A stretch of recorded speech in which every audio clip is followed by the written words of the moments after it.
Assalamualaikum warahmatullahi wabarakatuh. Selamat pagi, selamat siang, selamat petang, dan selamat malam. Selamat datang di channel saya.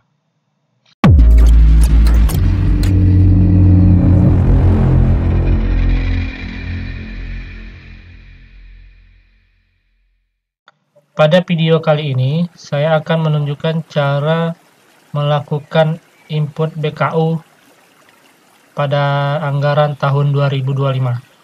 Saya meminjam salah satu akun sekolah di tempat saya. Sini ada menu penganggaran, penatausahaan. Teman-teman klik penatausahaan ini, kemudian pilih bos reguler. Nah, kemudian aktivasi BKU. Untuk awal Januari biasanya seperti ini, awal tahun. Selalu klik aktivasi BKU ya. Untuk awal mulai biasanya gitu, baik bos reguler, kinerja, silpa kinerja lainnya atau bos daerah, selalu harus melakukan aktivasi BKU. Oke, pada video sebelumnya kita telah melakukan konfirmasi pada bos salur. Nah, selanjutnya pada video ini kita akan melakukan input BKU-nya. Kemudian kita aktivasi BKU ya. Kita klik saja. Akan muncul jendela pemberitahuan seperti ini.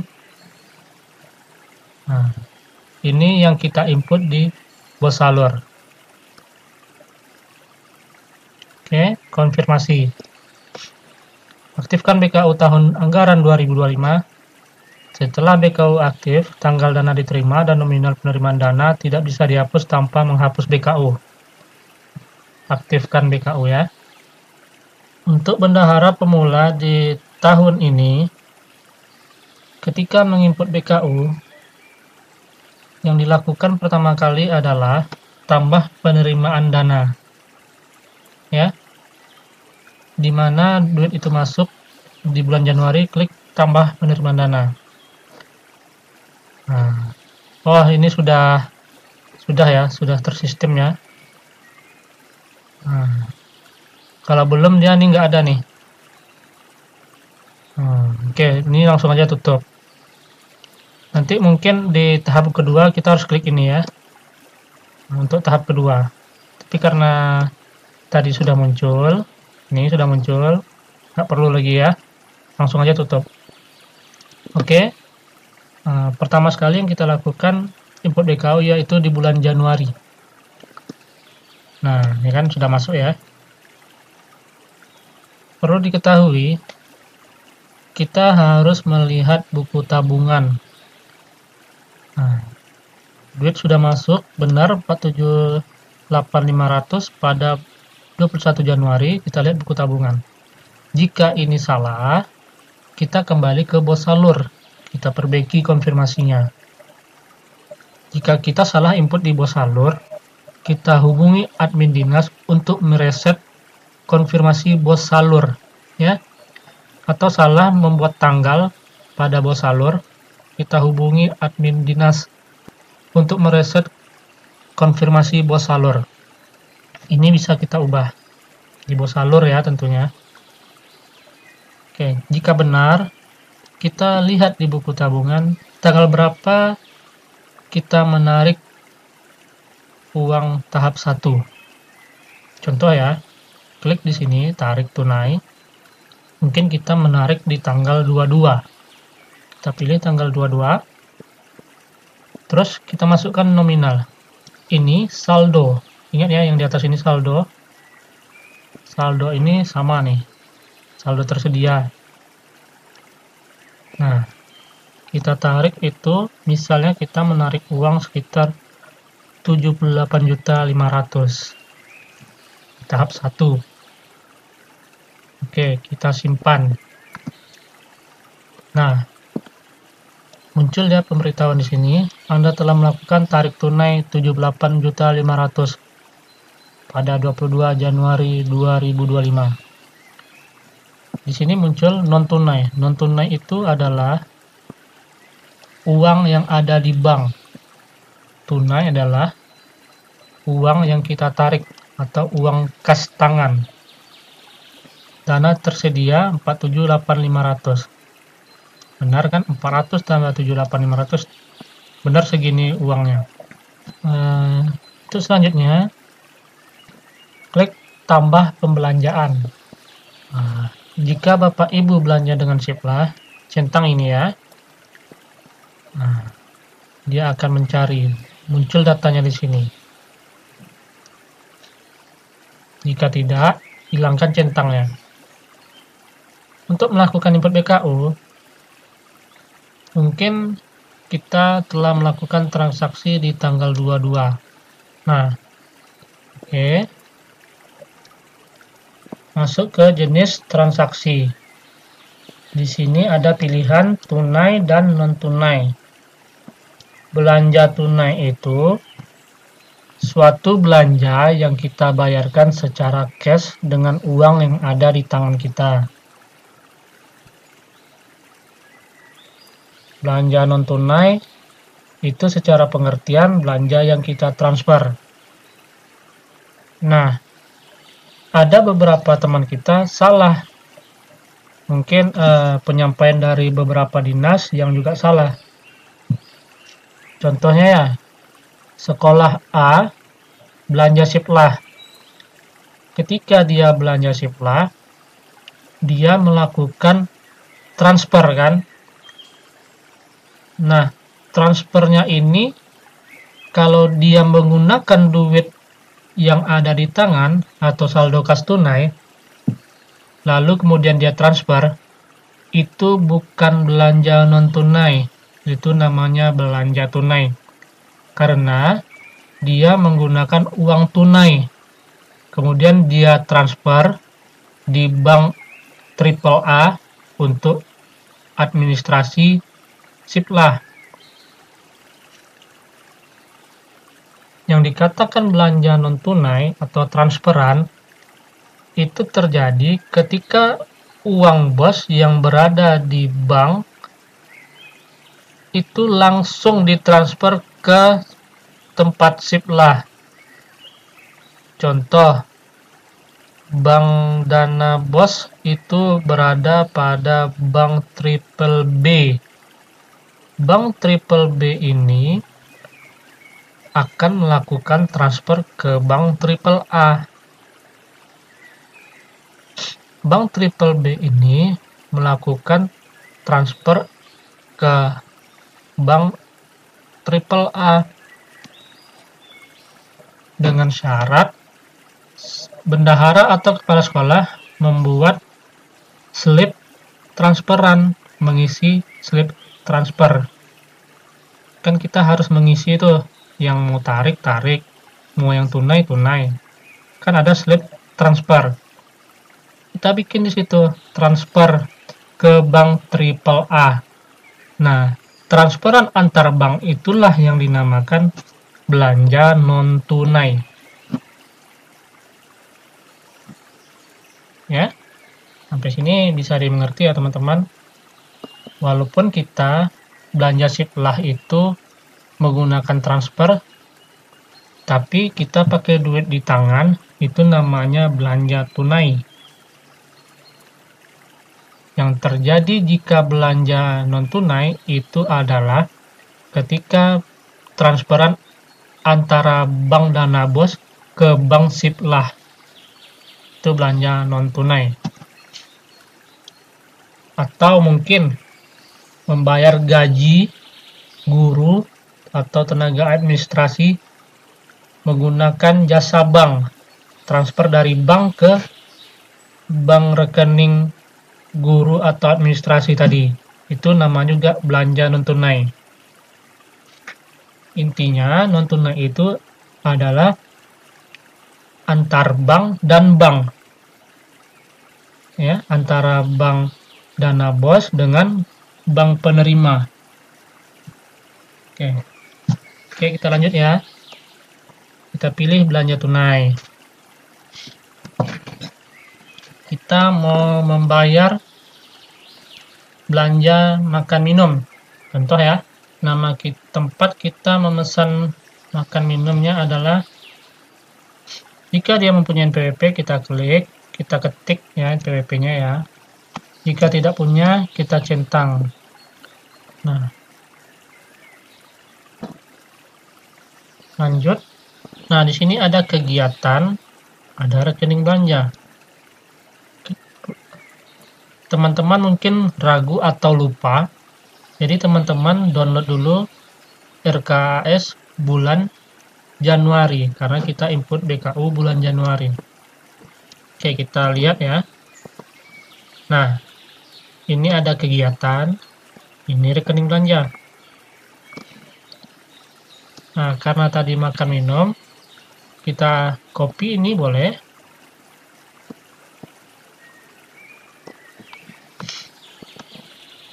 Pastekan di sini. Tidak muncul, kita hapus saja satu persatu ya, spasinya ya. Nah, ini dah. Rekening belanjanya makan minum rapat. Sama ya. 0052. Ini dia. Lalu teman-teman pastikan di warung makan tadi teman membeli makanan aja atau minuman saja, atau kedua-duanya, makan dan minum. Nah, jika makan saja, teman-teman klik makan rapat. Di sini maksimal 60. Oh, ternyata ketika rapat terjadi, banyak yang tidak hadir atau ada berhalangan. Bisa dikatakan rapatnya itu mungkin sekitar 55 orang. Nah, teman-teman bikin di sini 55 orang. Maksimalnya 60. Jadi sisanya nanti bisa dibikin pergeseran. Nah, ini kan 24.000 sudah dengan pajak. Nah, ternyata teman-teman dapat tempat makan yang murah. 22.000 sudah dengan pajak. Nah, ingat ya, pajak makan minum ini ada dua. Pajak negara dan pajak daerah. Nah, pastikan 22.000 itu sudah masuk pajak negara dan pajak daerah. Nah, kemudian kita lanjut. Nah, di langkah ketiga ini, perhitungan pajak, teman-teman harus lihat untuk verifikasi. Benarkah kegiatannya? Ini. Benarkah rekening belanjanya ini? Benarkah uraiannya 55 bungkus? Teman-teman lihat. Nah, dapatlah total transaksi 1.210. Kenapa ini 4%? Ini sudah otomatis. Karena di langkah 1 tadi, kita kembali ya. Di langkah 1 tadi tidak mempunyai NPWP. Ya. Contoh ya, kita bikin PWP-nya ya. Nah, berubah deh kan menjadi 2%, tidak ada pilihan lain. Nah, karena di tempat tadi yang kita belanja tidak ada NPWP, kita hilangin NPWP-nya. Nah, kembali dia ke 4%. Ini tidak boleh dihapus, ya. Ini tidak boleh dihapus. Di tempat saya, makan minum itu dikenai pajak, yaitu 10%. Nah, kita klik ini,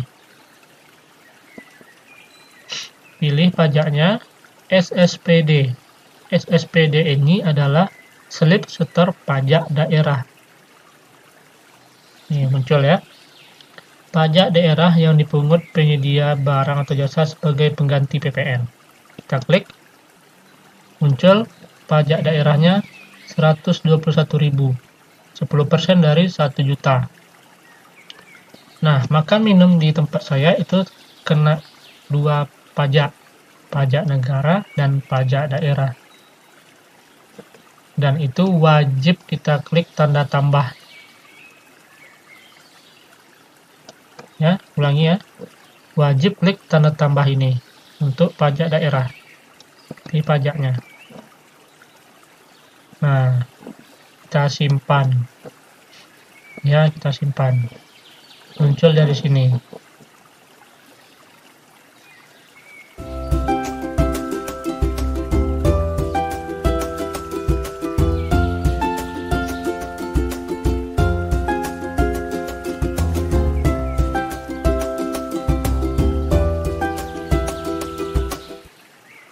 Kemudian kita lanjutkan untuk input.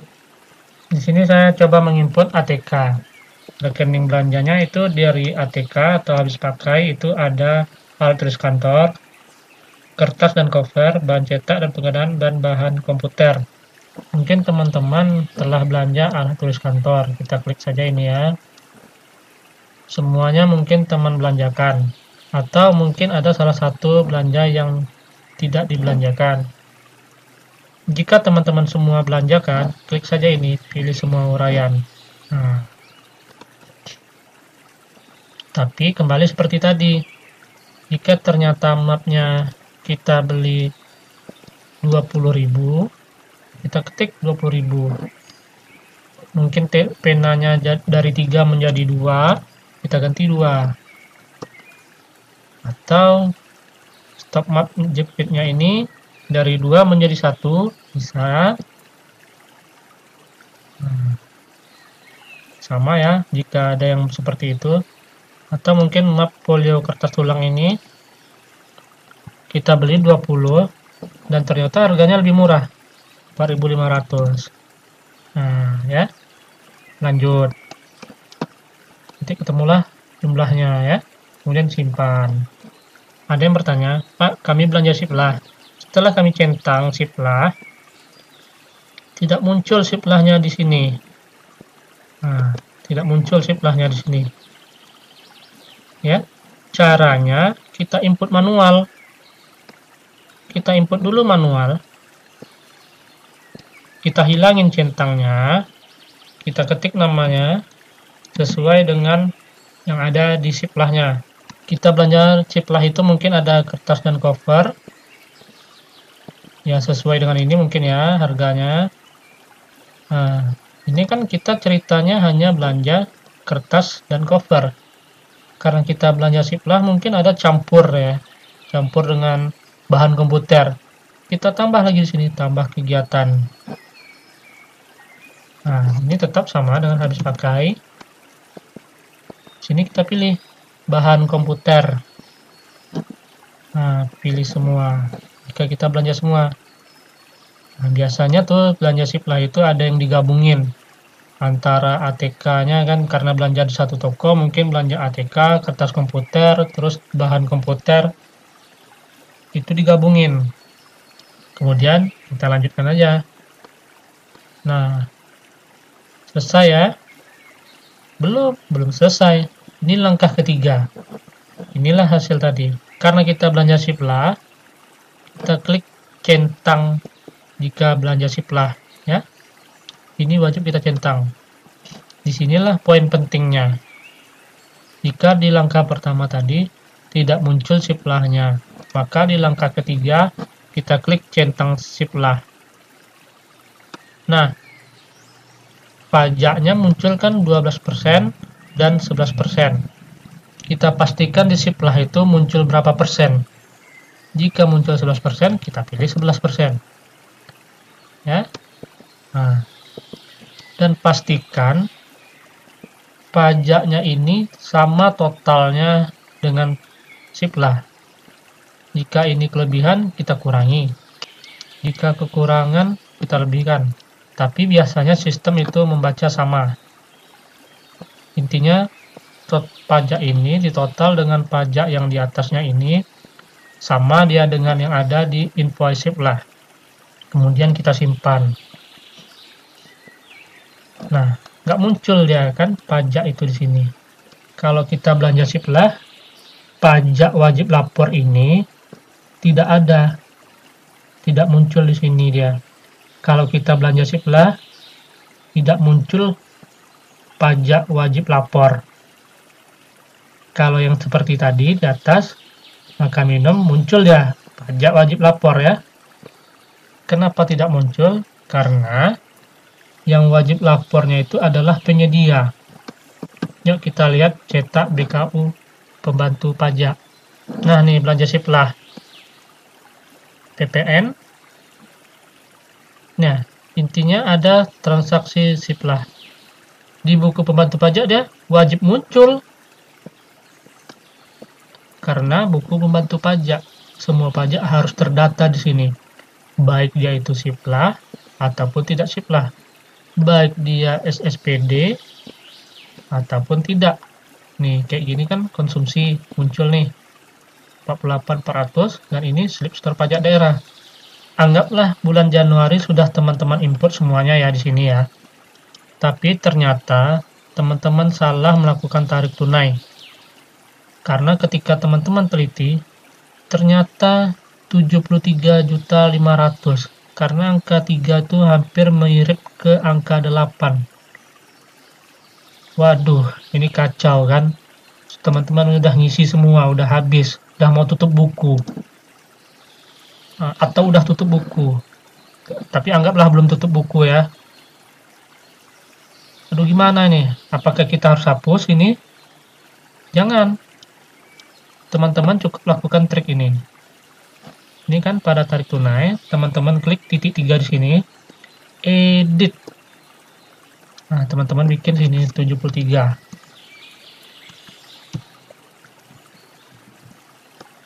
Simpan. Selesai. Ya kan?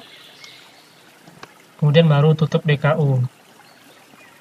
Ini silakan diisi sesuai dengan arahan dari dinasnya ya.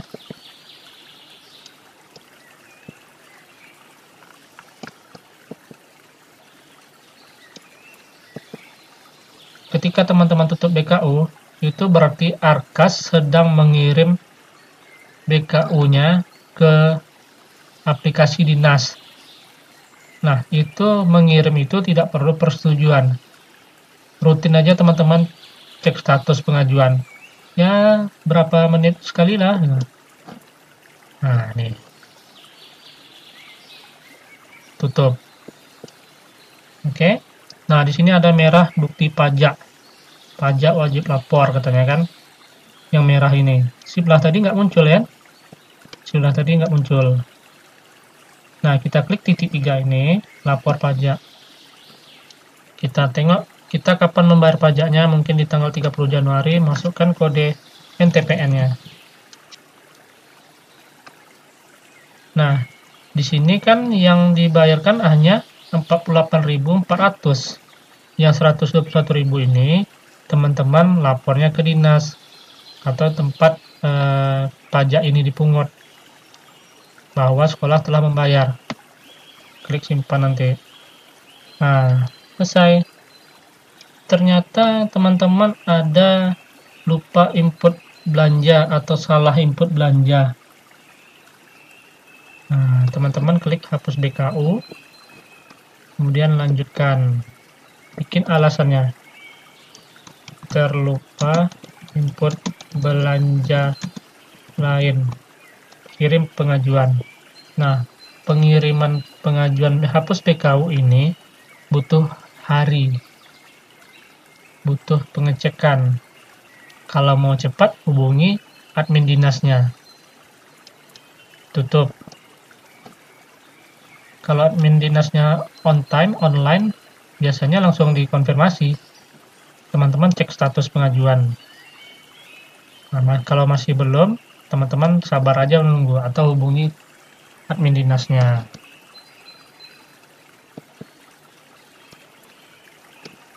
Nah, berhasil dihapus ya. Ketika teman-teman hapus BKU, ini tidak langsung hilang. Dia akan terbuka. Terbuka dulu dia ya. Tapi jika teman-teman ingin hapus total karena ragu atau ada salah letak belanjanya, mungkin yang habis pakai ini ternyata di tanggal 25 bukan tanggal 22, atau teman-teman ingin merapikan karena yang tadi awalnya berserakan, teman-teman rapikan, klik aja ini hapus BKU ya. Hapus dia, kosong, kembali ke awal. Oke teman-teman, sekian dari saya. Selamat mencoba. Assalamualaikum warahmatullahi wabarakatuh.